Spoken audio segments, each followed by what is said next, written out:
inshuti bakunzi ba Radio One Nation, reka twongere tubahe ikaze mu biganiro byacu bitandukanye tuba turi kubagezaho umunsi ku wundi. Uyu munsi rero turaza kuza kugaruka ku mubano w'igihugu cy'u Rwanda ndetse n'igihugu cy'u Uganda. Muri studio kuri uyu mugoroba turaza kuza kuba tubana n'abatumirwa babiri. Ndi kumwe na Mike Karangwa, uyu ni umunyamakuru ariko kandi ngira ngo nabimazemo igihe, cyane cyane ni umusesenguzi mu bintu bya politiki bitandukanye. Mike, ikaze mu kiganiro. Urakoze cyane. Muri studio kandi ntabwo ari Mike turi kumwe gusa, kuko turi kumwe na Patrick Muneza, uyu ngira ngo n'ubundi abadukurikira mu biganiro byacu musanzwe mumukurikira. Nawe ni umunyamakuru cyane cyane, ariko nawe muri politiki ni umusesenguzi. Nawe uyu mugoroba turaza kuza kuba tubana. Ikaze Patrick Muneza. Urakoze cyane Simeon. Ngira ngo rero ubwo tudatinze twahita dutangira dukomeza. Ngira ngo ntabwo hashize igihe, ni muri uku ukwezi kwa Nyakanga, aho perezida w'igihugu cya Angola yari yatumiye abakuru b'ibihugu byaba u Rwanda, Perezida Paul Kagame, ndetse na mugenzi we w'Uganda, Perezida Yoweri Kaguta Museveni, ndetse na Perezida w'igihugu cya Congo, Repubulika ya Demokarasi ya Congo, Felix Tshisekedi. Abahuriza hamwe n'ingingo ngira ngo nyinshi baganiyeho, ariko bagarutse ndetse no ku mubano w'ibihugu bibiri, yaba u Rwanda ndetse na Uganda. Ngira ngo iki ni ikibazo umuntu yavuga ko atari gishyashya mu matwi y'abantu, kuko kigiye kumara iminsi. Ngira ngo Mike, warabibonye, warabikurikiranye hirya no hino, umunsi ku wundi unakurikirana. Wabibonye ute wowe nk'umusesenguzi dufite kuri uyu mugoroba? Urakoze cyane Tizo. Maze gusoma itangazo ry'ibyemezo byavuye mu nama y'abakuru b'ibihugu bari batumwe na perezida w'igihugu cya Angola, icya mbere nabyakiriye neza, ntekereza nk'undi munyarwanda wese, kuko buriya imibanire yacu n'igihugu cya Uganda, ndavuga nk'abaturage, yewe kiri no ku rwego rwa politike, ni imibanire navuga dukeneye ko igomba kuba ari myiza, kuko u Rwanda na Uganda bafitanye amateka. Ntekereza ko iyo haje mu mubano, iyo umubano uje n'agatotsi gatoya, bihita bigira ingaruka yewe no ku buzima bwa wa muturage uri hasi. Rero kumva ko abakuru b'ibihugu bicariye ikibazo kiri hagati y'ibihugu byacu byombi, bakaba baragennye n'uburyo bwo kubikemura binyuze mu biganiro, ntekereza ko ibi ngibi ari ibintu buri muntu wese yakwishimira.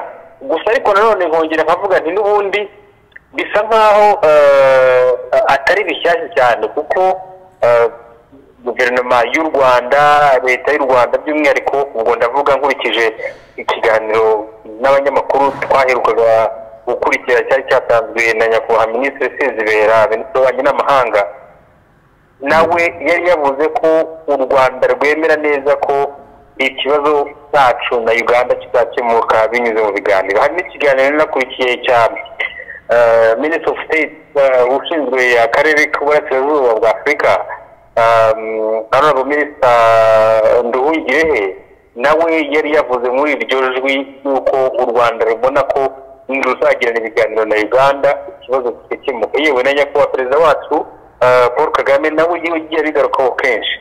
Ntekereza ko rero ku ruhande rwa Uganda sinabikurikiye cyane, uretse ko nabo ikiganiro kigeze gutangwa na Minisitiri wabo Kutesa, Minisitiri w'Ububanyi n'Amahanga, nawe yigeze kongera kuvuga, hari aho yavuga ati tuzaganira n'u Rwanda kugira ngo ikibazo gikemuke. N'ubundi ntekereza ko ibihugu byombi byumvaga ko inzira y'ibiganiro iyo izakemura ikibazo. Gusa yenda ntekereza ko hari harabuze gutera intambwe imwe, yenda biriya bihugu ari Perezida Lorenzo na Perezida Tshisekedi bateye intambwe twizere ko bizagenda neza kuko natwe twifuza ko umubano uba ari mwiza kuko nibyo biduha avantage nk'abanyarwanda ndetse n'abaganda ubwabo n'akarere muri rusange. Yego, hanyuma Patrick ngira ngo nawe warabikurikiye, wowe wabibonye ute? Urabona koko ibi bintu uko biri kugenda biba hari umusaruro wenda umuntu yavuga mwiza biri kuganishaho? Urakoze cyane Stizo, nanjye nunze mu buryo mugenzi wanjye Mike ndagaruka ku mpamvu iriya nama iheruka kuba muri Angola. Iriya nama kuba yarabaye buriya bifite imizi mu bihe byashize, ariko ahanini ku bwanjye ngewe mbona byaratewe n'uko ibihugu nka Angola ndetse n'ubuyobozi bushya bwa Repubulika ya Demokarasi ya Kongo buyobowe na bwana Felix Tshisekedi bamaze kubona neza yuko ikibazo kiri muri aka karere kijyanye n'imigenderanire mu gihe kitakemuka bimwe bita akigoro mu Kirundi cyangwa se gahunda ibi bihugu biba byarihaye zishobora kutazashyirwa mu bikorwa, na cyane cyane ziriya gahunda zishingiye ku iterambere nanone riva mu buhahirane. Ahanini rero ikibazo cyakomeje gutera ubwoba nk'uko Mike yabikomeje kubigarukaho ni umubano w'u Rwanda na Uganda. Urabizi ko habanje kubaho ikibazo, u Rwanda rwabanje kugirana ikibazo n'igihugu cy'u Burundi, nyuma haza kubaho nk'uko utari mwiza hagati y'u Rwanda na Uganda, ariko kuri ubu urabona ko ikibazo cy'u Burundi gisa nkaho gicecetse, ndetse n'ibihugu by'ibituranyi by'ubwabyo bisanga ku bwabo bo barabona atari ikibazo gikomeye cyane. Ibihugu byombi baravuga ati isaha n'isaha kiriya kibazo cyakemuka, ariko icya Uganda n'u Rwanda usanga barabihaye imbaraga, ndetse usanga ibihugu duturanye bihangayikishijwe n'uko u Rwanda na Uganda byaba bitavuga rumwe. Aha rero ugasanga bavuga ati mu gihe u Rwanda na Uganda imibanire yabo itaba imeze neza, byaba nka ryavunja nakwita ko rizengereje aka karere, bakundi umuntu agira ikibazo cy'ivunja ariko ugasanga umubiri wose wanegekaye. Nibaza ko rero icyo bashaka no guhandura icyo kibazo gihari bakakirandurana n'imizi, na cyane cyane yuko ubu ngubu ku mpande zombi ubushake burahari, haba ku ruhande rw'u Rwanda nk'uko Mike yabivuze. Abayobozi b'u Rwanda bo bakomeje kwizera neza yuko ibibazo bihari hagati y'u Rwanda na Uganda bizakemuka. Urabizi ko hari habayeho ibijyanye no gufunga imipaka. Ku ruhande rw'u Rwanda akenshi twakunze kumva yuko byaterwaga n'uko hari imirimo yari irimo ikorerwa ku mipaka, ariko andi makuru akavuga yuko byabiterwa n'uko hari ibibazo bitandukanye. Ku ruhande rwa Uganda nabyo bikaba uko abanyarwanda bari muri Uganda bagahigwa, mbese harimo ibibazo kuko bigaragara. Ariko kuri ubu usa nkaho wumva ibyo bibazo bimaze guhosha. Yego ntaho twavuga ngo ubu ngubu umubano urera de, ariko ibibazo birimo birahosha. Impamvu rero nta yindi, impamvu ni uko abakuru b'ibihugu bamaze iminsi bahurira mu bikorwa bitandukanye. Urabonye perezida w'u Rwanda n'uwa Uganda bari kumwe muri Afurika y'Epfo mu irahira rya perezida Ramaphosa. Barongeje ubundi bahurira mu gihugu cya Angola. Aho hose uko bahuye nibaza ko bagira ibyo baganira bishobora kuba byafasha kongera kugarura umubano mwiza hagati y'ibihugu byombi. Aba rero ku bwanjye nizera ntashidikanya ko iki kibazo uko byagenda kose kizakemuka kandi ibihugu byombi bikongera bikagira umubano mwiza. Kizo urakoze cyane Patrick. Hanyuma ariko wenda ubwo tutarava naho ngaho, ngira ngo iyo urebye kuri ubu mupaka uhuza u Rwanda na Uganda wa Gatuna, u Rwanda ruherutse gutangaza ko warangiye, ndetse rwose ko ibicuruzwa bishobora kongera bikaba gutembera biva muri Uganda cyangwa se ari biva mu Rwanda bijyayo, ariko ku ruhande rwa Uganda haracyarimo ikibazo. Ibi ngibi Mike ubona hadashobora kuba harimo kwinangira ku ruhare rwa Uganda, akaba hashobora kuba harimo wenda nk'amananiza yo gukomeza wenda kunaniza u Rwanda? Nikiriza ko reka tubanze dusobanure neza mbere na mbere uko ibibazo byari bimeze ubusanzwe. Urebye ese ikibazo cyari gihari ni ikihe? Ni ukuvuga ngo ikibazo cyabaye hagati y'impande zombi cyangwa se ibihugu byombi. Icya mbere gishingiye mbere na mbere ku cyo nakwita u Rwanda ntirunyuzwe n'uburyo Uganda ifata abanyarwanda batembera mu gihugu cya Uganda ibahohotera, ibita abatasi. Ikindi cya kabiri u Rwanda rwakomeje kuvuga ni uko u Rwanda rushinja Uganda ko icumbikiye abantu barwanya umutekano w'u Rwanda cyangwa se barubuza amahoro. Ikindi cya gatatu nacyo kijyanye muri uwo mujyo ni uko leta y'u Rwanda ntekereza ndimo ndakotinga ibyo twabwiwe mu biganiro n'abanyamakuru byagiye binatambuka mu minsi yashize, ndetse nabyo leta y'u Rwanda yakomeje n'ubundi gukomeza kuvuga. Ni icyo cyose no guhotinga abantu bose batera inkunga imitwe yitwara y'iterabwoba ku Rwanda. Ibyo rero Uganda ikabihakana, ariko u Rwanda rugatanga faka. Uganda nayo ku ruhande rwayo rimwe na rimwe nk'uko byo twagiye tubona ikagerageza kugaragaza ko ibyo bintu atari byo, ariko u Rwanda rwabahaye faka. Ariko noneho u Rwanda ruravuga ati aho kugira ngo abantu bakomeze kurushaho kubuzwa amahembe igihe baje iwanyu, reka tubujije abatugira inama abanyarwanda kuza aho ngaho. Icyo nicyo cyabaye ikibazo rero. Umupaka bagatuna, ntekereza ko uko mbibona nawunyuzeho, narawusuye mu minsi yashize, banawufunguye mu minsi yashize by'igihe gito. Ntekereza ko iriya ni sinye yerekana ko kiriya cyo gufunga umupaka Uganda itari kwe kukitwaza. Ikibazo kiri ahandi. Gufunga umupaka by'igihe gito nta nubwo cyabaye ikibazo, kuko u Rwanda rwatanze indi alternative uti nubwo uyu mupaka ufunze kubera uri kubakwa munyura ahandi, ntawubujije mu modoka za Uganda kuza mu Rwanda, na n'uyu Uganda baracyaza mu Rwanda. Icyo u Rwanda rwakoze ni ukugira inama abanyarwanda kudasubirayo kubera impamvu kuko benshi bahohoterwaga, nyina ibintu byose igihugu cyose cyabikora.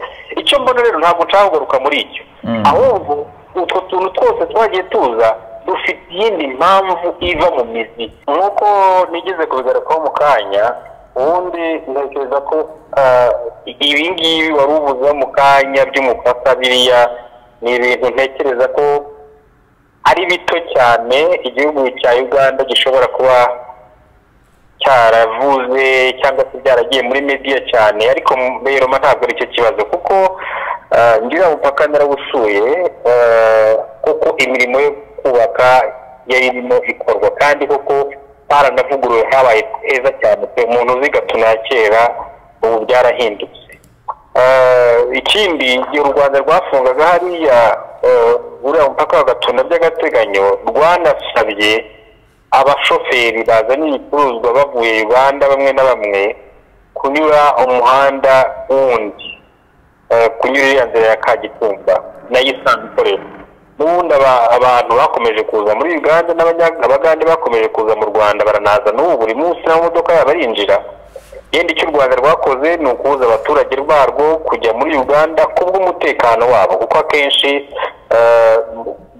iyo uri umuyobozi ukabona abaturage barajya ahantu barahohotewe, ni urugero, bishobora gutera impungenge.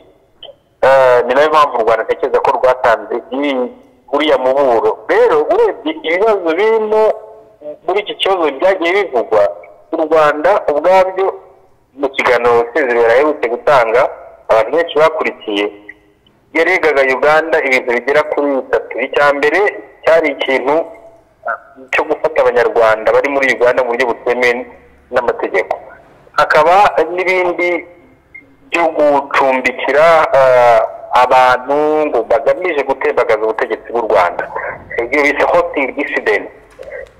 Urumva hakazamo no gusaboteginga ubucuruzi cyangwa se kubangamira ubucuruzi bugamije kuvaniriza mu Uganda biza hano mu Rwanda. Iki gihe rero hakazamo jite n'ibindi byagiye bivugwa yuko Uganda icumbikiye abayobozi ba RNC ba FDR n'ibindi. Uganda nayo ku ruhande rwayo ikavuga ibindi, ngira ngo Sam Kutesa nawe yongeye avuga ibindi, avuga ko u Rwanda rwohereza abatatu muri Uganda. Urumva ibyo rero byari ibintu bimeze nk'intambara y'ubutita niko navuga, ariko nanone mu ruhande rwanjye nkavuga ko ni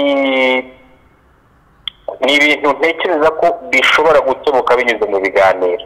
N'iyi nama mwavugaga yabereye muri Angola itumiwe na Perezida Lorenzo, ntabwo yari iyo nama ya mbere yari ibaye, kuko hari indi nama n'ubundi yigeze kuba mu kwezi kwa gatanu ibereye Kinshasa, ngira ngo sinzi n'abantu bayibuka, yabaye ku itariki 31 z'ukwezi kwa gatanu, ubwo Perezida Tshisekedi yahuriraga na Lorenzo ndetse na Perezida Kagame i Kinshasa. Niyo nama ya mbere bakoze bavuga ku mutekano mu karere.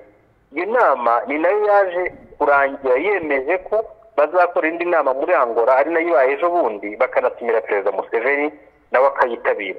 Iyo nama rero niyo yabaye ejo bundi, ngira ngo mu itangazo ryasomwe na Minisitiri w'Ububanyi n'Amahanga wa Angola yitwa Domingos, yavuze ko, ngira ngo wumve ibintu yavuze, ni ibintu bigaragaza ko ibihugu byombi byifuzaga kera gukora ibiganiro. Ko yavuze ngo ku bijyanye n'imibanire y'u Rwanda na Uganda, yavuze ko ngo abayobozi bombi bishimiye ubushake bwo gukomeza ibiganiro kugira ngo haboneke solution. Mu Cyongereza avuze ngo as far as the relations between Rwanda and Uganda are concerned, the summit welcomed the willingness of the two parties to continue dialogue.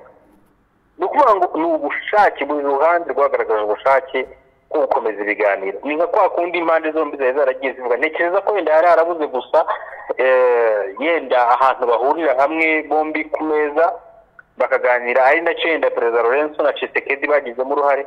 Ubu rero nkaba nizera neza ko binyuze muri diplomasi hazaboneka igisubizo kirambye, tukongera kubona u Rwanda n'Ubugande bigenzeranira mu mahoro n'umutekano ntagereranywa.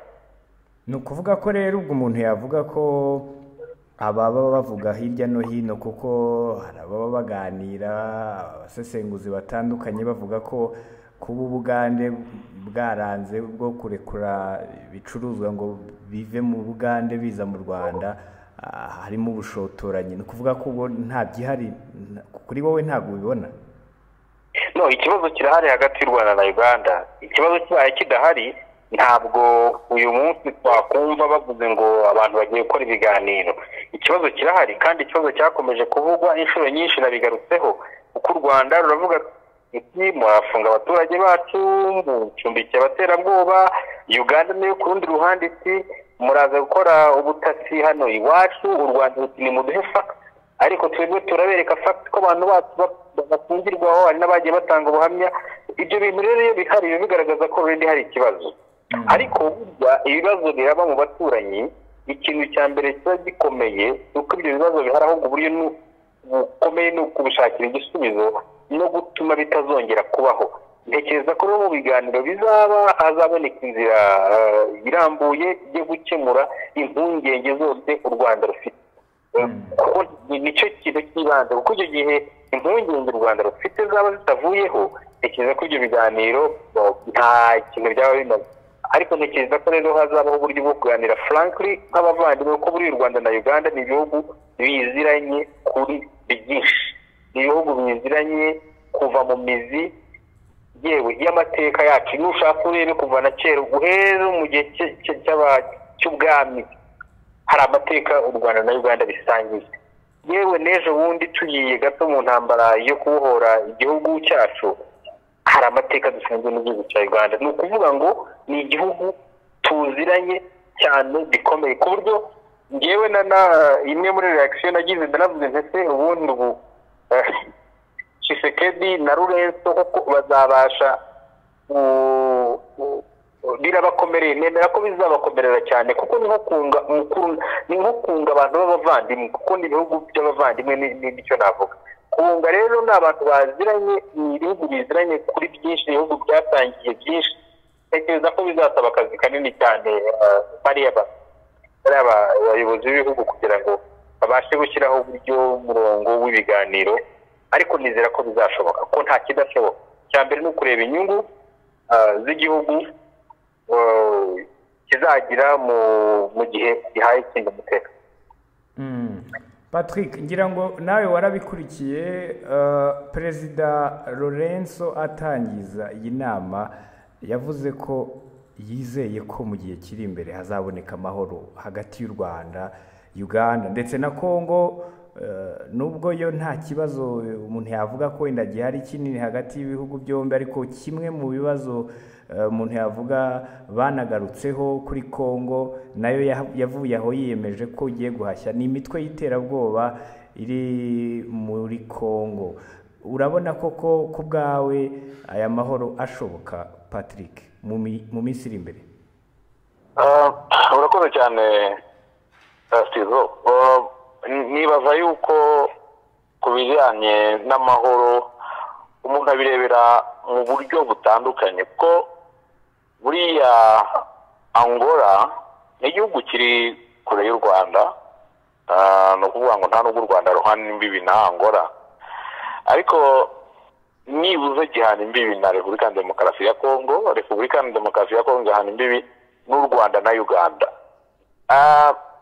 Amahoro yabuze muri Uganda, yabuze mu Rwanda, ntabwo abakongomani nabo bazizera kubaho batuje. Noneho kandi amahoro yabuze muri Uganda nako muri Congo azabura no muri Angola. No kuvuga rero ngo ni bya bindi abayobozi bacu cyane cyane abapolisi y'igihugu bajya bavuga ngo ukumira icyaha kitaraba. No kuvuga rero ngo aya mahoro bifuza, aya mahoro basaba, nagaruka ngo igihugu cya Uganda kiri mu ntambara yeruye n'u Rwanda, oya, ni nkaba kure tuvuga ngo ni intambara y'ubutita, ariko iyo nayo ni mbi kubera yuko rimwe na rimwe igira na bita consequences zitari nziza cyane cyane ku baturage b'ibihugu biba bifitanye amakimbirane. Mwarabyumvise ubwo habagaho umwiherero w'abayobozi bakuru b'igihugu, perezida w'u Rwanda yigeze kubigarukaho ndetse yavuga n'amavuko y'iki kibazo kiri hagati y'u Rwanda na Uganda, ndetse aravuga ati iki kibazo kimaze imyaka irenga 20. Byumvikana yuko rero mu by'ukuri hari impamvu yateye ikibazo. Ikibazo mvuga hataza kugira numva ko hari ikindi wenda kidasanzwe, ni imyitwarire igaragara cyane cyane ku ruhande rwa Uganda. Byatangiye nk'uko umukuru w'igihugu yabivuze, habaho gushaka gushyiraho umutwe uhungabanya umutekano w'igihugu, biza kumenyekana, haza kubaho kurwana kw'ingabo z'ibihugu byombi muri Congo ahitwa Kisangani, murabizi muri za 1998 uko byarangiye, namwe murabizi. Ibi hagenda habaho utubazo dutandukanye, ariko byose abayobozi bakabasha kubikemura. Ariko ubu ngubu ikibazo cyabaye nkaho noneho nk'ikirunga gishaka kuruka ariko kikongera kigasubirayo, ugasanga rero ni ibibazo biteye impungenge. Hari ibyo bita mu Cyongereza ngo enough is enough.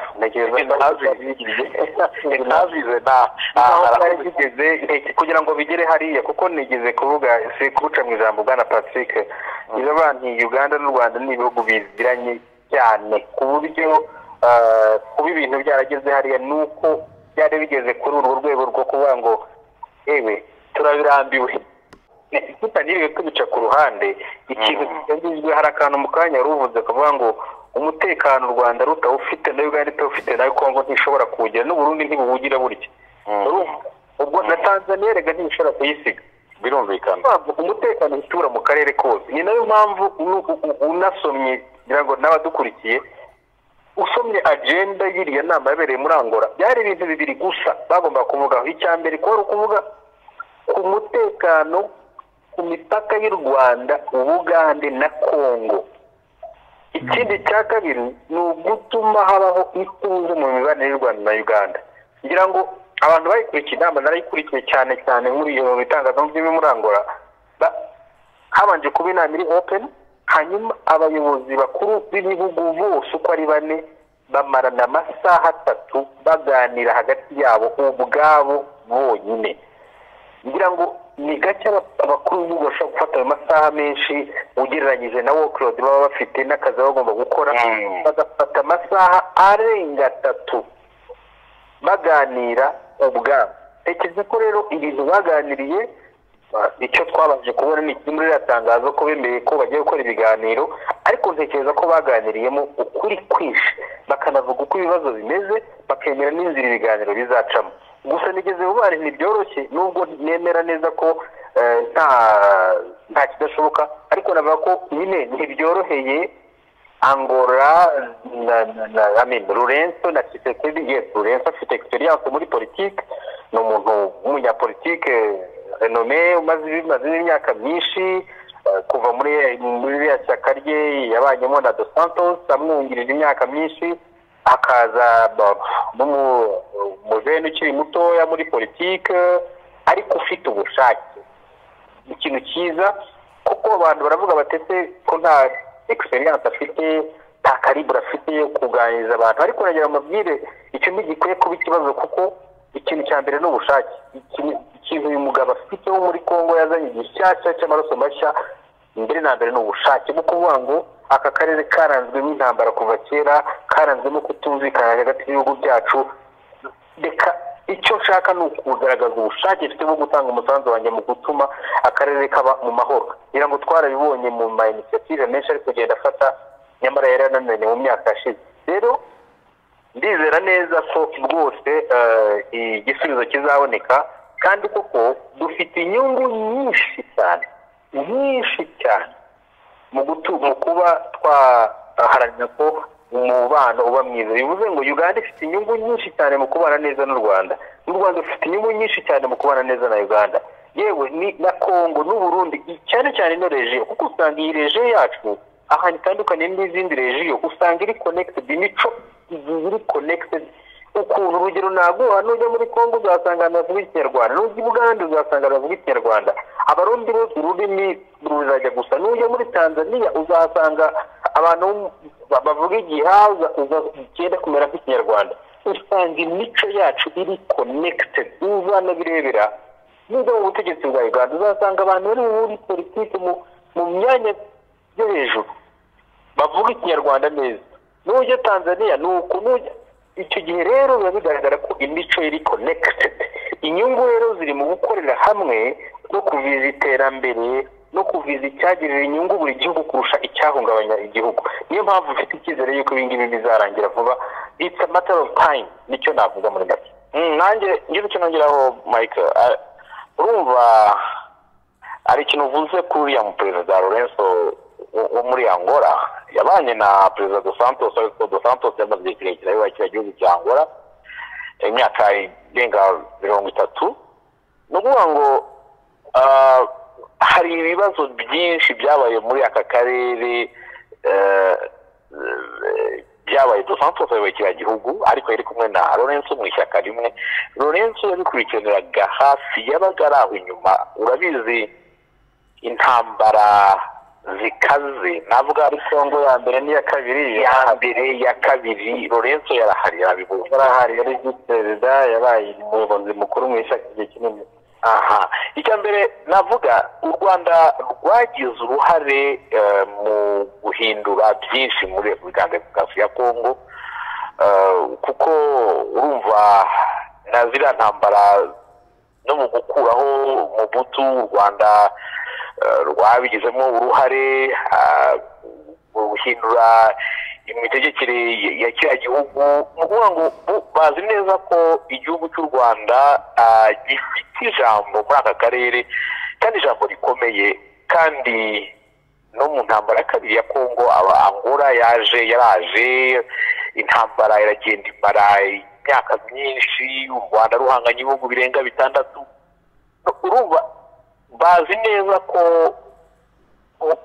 kuvuga ngo ikibazo cyakemurwa n'intambara nabo batarabashije kuyitsinda kandi bararwanaga n'igihugu kimwe cyangwa bibiri ukigenda ivuga ko Uganda nayo yasaga nk'iri ariko ari iriyo n'akaguru kamwe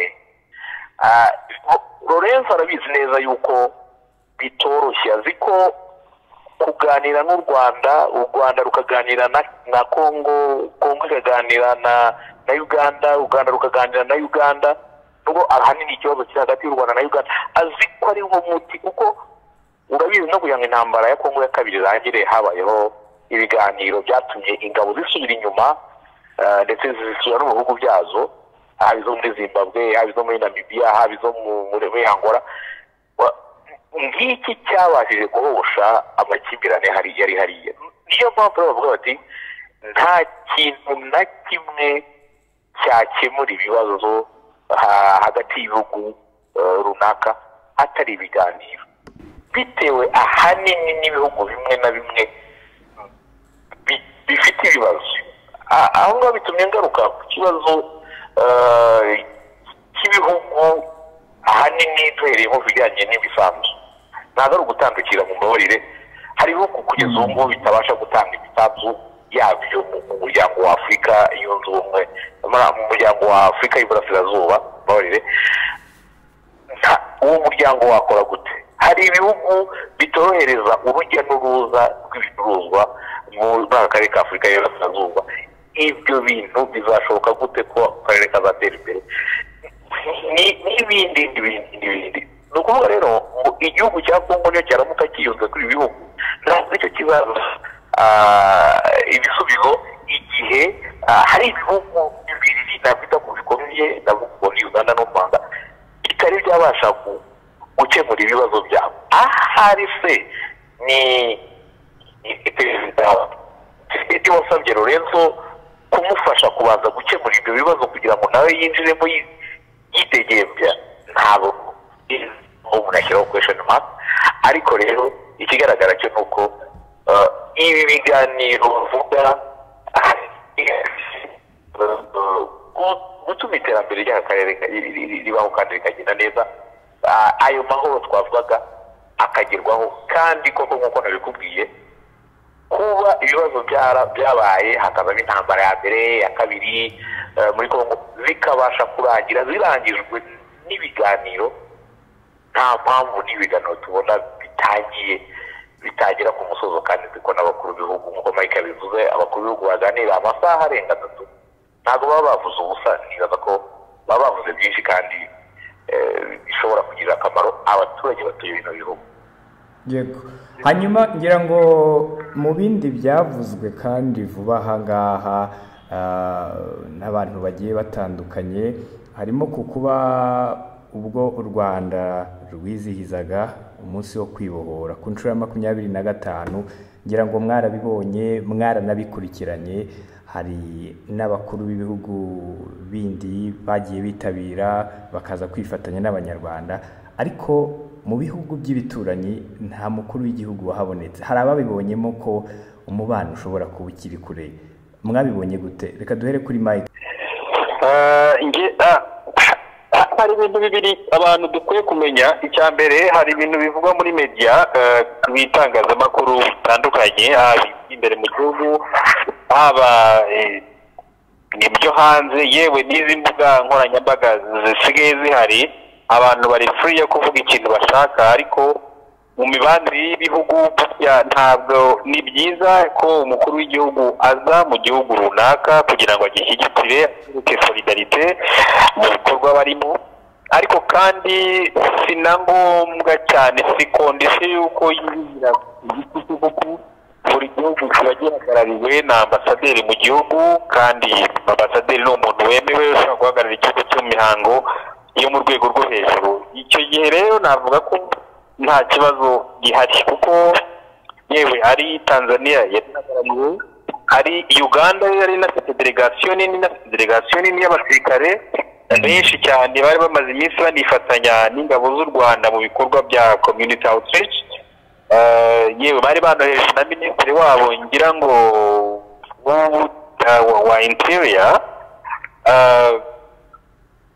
Kenya yari hagarariwe mu bihugu hose bari bahagarariye, kuko ibyo bihugu byose bifite ambasaderi, bari bafite n'amadelegasiyo yaje. Hatekereza rero ko nta kibazo cyari mbona kirimo aho ngaho. Yego umuntu afite uburenganzira bwo kuvuga ikintu ashaka, ariko niba mwarumvise gahunda na minisitiri kwegurera w'ububanyi n'amahanga yari recognizing cyangwa se yagiye ashimira abantu bose bagiye bava muri ibyo bihugu, yewe banasuhuza abanyarwanda bose bari muri stade. Ibyo rero simbibona nk'ikibazo na kimwe, nge simbibona nk'ikibazo kuko bahawe ubutumire kandi barabyitabiriye. Iza ku mugani iyo bakuru b'ibihugu baboneka, ariko kandi ntitunirengagize ko abakuru b'ibihugu baba bafite ejo itaboroheye. Ngira ngo muranabyibuka na perezida wacu yarangije umuhango wo kwibohora ajya mu bindi bikorwa bitandukanye. Ntabwo bivuze ko abo bamutumiye hose azajyayo. Hari aho hadelegatinga prime minister, hari aho delegatinga minister runaka, yewe hari n'aho no kudelegatinga n'undi muntu ambassador runaka akamuhagararira. So muri make nabwira ko uretse n'u Rwanda na Uganda as countries, u Rwanda na Uganda by'umwihariko n'abaperezida bacu bari President Museveni na President Kagame wacu n'abantu baziranye cyane, nk'uko navuze ngo ibihugu biraziranye cyane. Ntekereza ko ari nimwe mu bishobora kudufasha no kuboneka igisubizo vuba, igihe koko byaba bibaye ngombwa ko baganira nk'uko bamaze kubyemeza.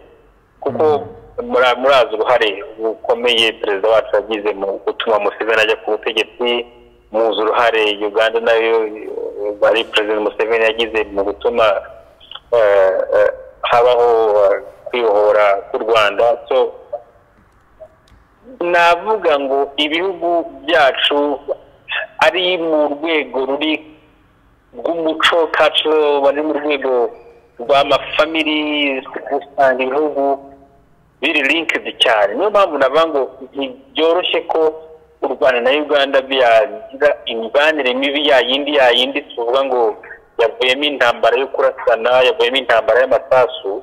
Ntekereza ko ni ikibazo cyabaye nk'uko ibibazo biba, kandi ntekereza ko binyuze mu kuvugisha ukuri n'ibiganiro hazaboneka umuti urambye nk'uko abayobozi bahurutse kubivuga. Naho icyo kindi cyavugwaga cyangwa se abantu bagiye bavuga ngo abantu ntibaje, ntabwo mbona ko ari ikibazo. Ariko nanone dukwiye kongera no kureba ku rundi ruhande.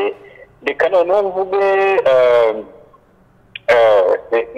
nk'umunyarwanda, nanone iyo ugiye kureba uko u Rwanda rugenda rutera imbere muri aka karere n'uko rugenda rugira ijambo, nanone abantu bakwiye kwirengagiza ko hashobora no kubaho ikintu cyitwa jaruzi. Jaruzi ntabwo buryo hagati y'abantu babiri gusa.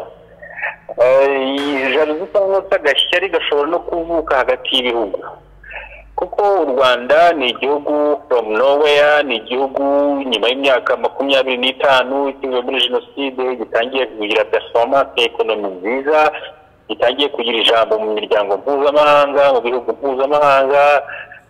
Ibihugu byinshi bishaka kuza kureba iryo banga rituma ibyo bintu bihinduka muri tekinoloji, muri ICT, muri icyo gihe. Nanone iyo bizamutse from nowhere bishobora kuba byiza cyangwa bikaba bibi ku baturanyi.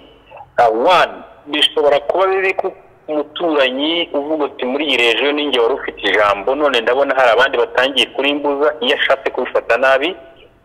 Bishobora no kuba byiza igihe hari uvuze ariko turi kubona u Rwanda rugira influence, reka bari abaturanyi, reka tugende tubigireho natwe turebe iryo banga twikoresha. Ntekereza rero ko iyi conflict ntabwo ndi guca akarongo iyi conflict ishobora guterwa n'ibibazo byinshi n'ako kajaruzi gashobora kuzamo ariko utekereza ko ni ibintu bisanzwe biba bikwiye binyuze mu biganiro biboneka igisubizo. Patrick ngira ngo nawe uratwumva wowe wabibonye ute ngira ngo nawe ibyo byagiye bivugwa hirya no hino wagiye ubikurikira? Ngiye ku bwanjye ntabwo kiriya nakibonye nk'ikibazo ko abashyitsi baraje kandi bimena umuhango wo kwibohora ngira ngo icyari kuba ari ikibazo ni ukuvuga ngo nta mushyitsi n'umwe watumiwe waje. hari ikintu itangazamakuru mpuzamahanga ryakunze kugarukaho ngo nta mushyitsi wo mu karere cyangwa se igihugu bituranye n'u Rwanda waje. Nyamara nk'uko Mike yabivuze baraje, ahubwo sinzi impamvu abo bashyitsi bo badahabwa agaciro. Si ngombwa ko perezida wa repubulika mu nshingano afite, ndavuga abakuru b'ibihugu duturanye mu nshingano bafite nyinshi, buri gihe bashobora guhaguruka. Hari igihe bohereza ababunganira, kandi ngira ngo barabibonye bimwe mu bihugu duturanye na byohereje abayobozi bakuru mu nzego zitandukanye baje kwifatanya n'abanyarwanda. Si ikibazo rero kuba umukuru w'igihugu mu bihugu duturanye ataza. Noneho ikindi, none se abantu batagiye kwigiza nkana bari bategereje kureba nde kugira ngo bemeze ko abakuru b'ibihugu cyangwa se abayobozi bo mu karere baje? Bari bategereje Nkurunziza se i Kigali? Bari bategereje Museveni se i Kigali? Ibyo bibazo byose twavuze bitari byakemuka cyangwa tukiri mu biganiro bigamije gutunganya imigenderanire, ni igiseke se wabuze? Wenda wari ufite izindi gahunda nawe mu bindi bihugu wenda yagombaga kujyamo. Ni Magufuli se tudasanzwe n'ubundi dukunze kubona ava mu gihugu cya Tanzania? Kugira ngo impamvu zatuma abakuru b'ibihugu bataboneka muri gahunda nk'iriya, cyane cyane rero mu bihugu duturanye, zo zakumvikana. kandi kugira ngo si ikibazo, abashyitsi barabonetse. Kandi rero noneho hari ikintu Mike yagarutseho ati n'igihugu cyihuta mu iterambere mu Rwanda, cyihuta mu nzego zitandukanye, icyo gihugu ntabwo gikunze kurebwa neza. Nabyo ntabwo umuntu yabishyira ku ruhande, wenda n'ubwo umuntu atabyemeza ijana ku ijana, ariko nabyo ntabwo yabinyura ku ruhande. Numva rero ngewe icyo kuba nta bayobozi b'ibihugu bitandukanye bituranye n'u Rwanda babashije kuhagera sinabifata impamvu. Ikindi, ntabwo sinkora muri protokole ya leta y'u Rwanda ngo mbe nzi ninde watumiwe ninde utaratumiwe. Hari igihe baba bataranatumiwe. Ibyo rero ni impamvu yumvikana yo kuba utatumiwe ashobora kuba atakwitabira ibirori atatumiwemo. Ngira ngo rero ntabwo umuntu yabitindaho rwose, birashoboka, ni ibintu bishobora kubaho kandi bitatuma umuntu avuga ngo igikuba cyacitse kuba bamwe mu bayobozi b'ibihugu bituranye batabonetse. Yego, reka ngira ngo wenda habaye nta kindi twakongeraho tugane ku musozo. ngira ngo intumbero cyangwa se icyari kigamijwe kugira ngo tuganireho kuri uyu mugoroba kwari ukugira ngo tugaruke ku mubano w'u Rwanda n'Ubugande cyangwa se muri rusange muri aka karere ruherereyemo. ngira ngo Mike, habaye wenda nta kindi wakongeraho, ngira ngo twagushimira cyane. nanjye ndabashimiye. Icyo twifuza ni amahoro n'umutekano urambye hagati y'ibihugu byombi, kuko iyo hatari umutuzo hahomba byinshi. ari abagande bari guhombera kuri atmosfere hagati yabo n'u Rwanda natwe tubihomberamo, n'akarere karabihomberamo muri rusange. Ni byiza ko tubona umwuka wongeye kugaruka hagati y'ibihugu byombi kugira ngo twese dukomeze gufatanya, tuba aba partners b'iterambere kurusha kubaho dusa nk'abashaka gukompitinga. Patrick, gira ngo nawe twagushimira cyane kuba uyu munsi twari turi kumwe. Niba ngira ngo nawe nta cyongeraho, ngira ngo twasoza. Ngira ngo nanjye wenda icyo nakongeraho nuko ibibazo biri mu bihugu navuga hagati y'u Rwanda na Uganda ntabwo ari ibibazo mu by'ukuri bibuza umuntu gusinzira. Biri mu nzego za diplomasi, yego bararara badasinziriye bashaka icyatuma ibibazo bikemuka, ariko abaturage hagati yabo mu by'ukuri baratuje,